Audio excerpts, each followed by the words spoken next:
On est sur le site du Chaumois, c'est un site où on fait de l'expérimentation au niveau de l'entreprise Axéréal, où il y a des visites faites pour les agriculteurs.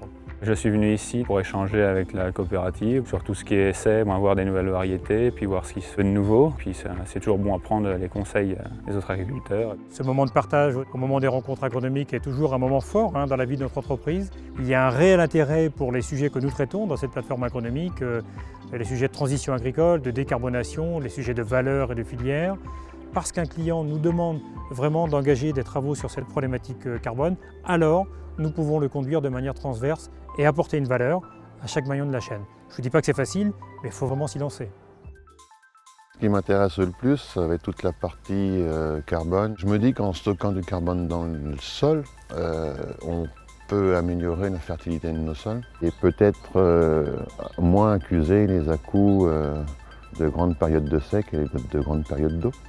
Les 3 ingrédients pour assurer à coup sûr la baisse carbone sur l'exploitation sont la diversification des cultures, l'utilisation de produits organiques et la baisse des produits chimiques.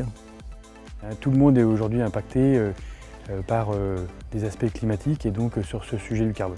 Les projets qu'on a lancés sont des projets qui ont été réfléchis avec des clients. On n'a pas lancé d'agriculteurs dans la nature avec des projets qui peuvent leur coûter beaucoup d'argent et sur lesquels ils ne se retrouvent pas au final. Donc on a vraiment construit à chaque fois qu'on a fait des projets, même sur des pilotes, on a construit ça avec des clients. Voilà. Et pour nous c'était extrêmement important. Donc il y a déjà, quoi qu'il arrive, une rémunération initiale. Et donc ça permet d'équilibrer les comptes et justement et que l'agriculteur se retrouve au final. Il est clair que le carbone c'est un vrai sujet pour Vandermoortele.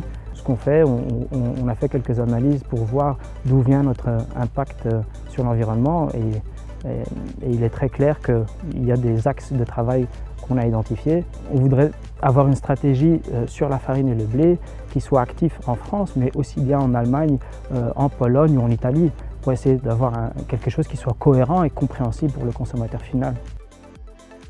Si on peut participer à l'impact du carbone aujourd'hui en tant qu'agriculteur, je pense que ça vaut le coup de se lancer dedans et puis de participer à la réduction de l'empreinte carbone sur la planète.